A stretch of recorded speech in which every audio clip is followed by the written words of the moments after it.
నమస్తే, welcome to 99 TV. నేను జ్యోతి. Updates చూద్దాం. వాహనదారులకు మరో ఊహించని ఎదురు దెబ్బ తగిలింది. దేశవ్యాప్తంగా మరోసారి పెట్రోల్ డీజిల్ ధరలు అమాంతం పెరిగిపోయాయి. పెట్రోల్ పై 87 పైసలు పెరగగా డీజిల్ పై 91 పైసలు పెంచారు.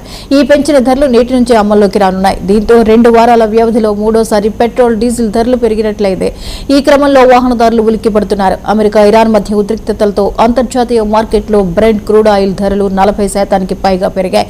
దీంతో ఈ భారం మొత్తం ఇంధన కంపెనీలపై పడుతోంది. ఈ క్రమంలోనే ప్రపంచ దేశాలు పెట్రోల్ డీజిల్ ధరలను పెంచుతున్నాయి. ఇందులో భాగంగానే ఇండియాలో కూడా చమురు ధరలు మూడోసారి పెరిగాయి.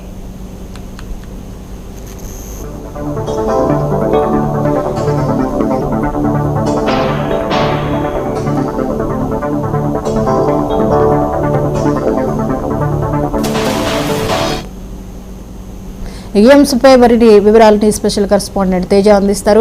తేజ, మరోసారి పెట్రోల్ డీజిల్ ధరలు పెరిగినటువంటి పరిస్థితిని మనం చూస్తున్నాం. అంటే ఈ నెలలో ఇది మూడోసారి చమురు ధరలు పెరగడం, వివరాలేంటి? మొత్తంగా పెట్రోల్ డీజిల్ ధరలు అయితే మరోసారి పెరిగాయి. మరోసారి సామాన్యుడి పైన నడి విడిచేటువంటి ప్రయత్నం జరిగింది అన్నట్టుగానే ప్రస్తుతం చర్చ జరుగుతున్నట్టుగానే చెప్పాలి. ఎందుకంటే గడిచినటువంటి 8 రోజులు కాల పరిమితులు చూస్తే 8 రోజుల కాలంలోనే ఇది మూడోసారి పెరగడం అనేటువంటిది అత్యంత సామాన్యులకు ఆందోళన కలిగిస్తున్నటువంటి అంశంగానే చెప్పాలి. లీటర్ పెట్రోల్ పైన 97 పైసలు, లీటర్ డీజిల్ పైన 99 పైసలు అదనంగా, అంటే 100 మార్కుని క్రాస్ అయ్యాయి. 100 మార్కుని చేరుకోవడంతో పాటు 100 మార్కులు క్రాస్ అయ్యాయి అన్నట్టుగానే చెప్పాలి. ఎందుకంటే ఇటీవల కాలంలో ఇటు నరేంద్ర మోదీ పర్యటన తెలంగాణ రాష్ట్రంలో జరిగిన తర్వాత పెట్రోల్ డీజిల్ వాడకాన్ని తగ్గించాలి అనే ఒక సూచన అయితే చేశారు. సూచన చేసి ఎలక్ట్రికల్ వాహనాలను వాడాలి, ఎలక్ట్రికల్ పరికరాలను వినియోగించాలి, బ్యాటరీ పరికరాలను వినియోగించాలని చెప్పి ఒక సూచనప్రాయంగా చెప్పినటువంటి ఆ నేపథ్యంలోనే ఆ ప్రకటన చేసినటువంటి ఈ 8 రోజుల కాల వ్యవధిలోనే ఇది మూడోసారి పెరగటం అనేటువంటిది, ఈ పెట్రోల్ డీజిల్ ధరలు అధికంగా అవటం అనేటువంటిది ఇటు సామాన్యులను అత్యంత వేధిస్తున్నటువంటి అంశంగానే చెప్పాలి. ఇదే పరిస్థితి కొనసాగితే మాత్రం ఎవరు కూడా వాహనాలు వినియోగించేటువంటి, అంటే పెట్రోల్ డీజిల్ వాహనాలను వినియోగించేటువంటి పరిస్థితి లేదు.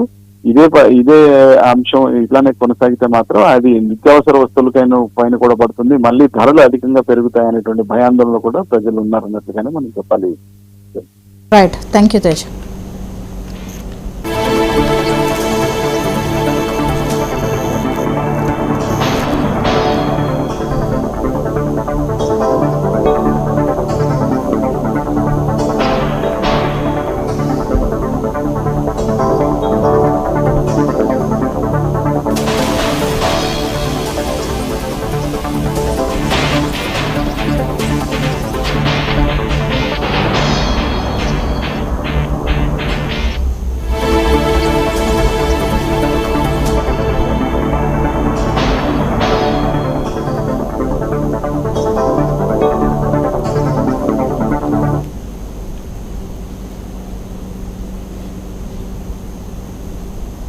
సీఎం రేవంత్ రెడ్డి నేడు యాదగిరి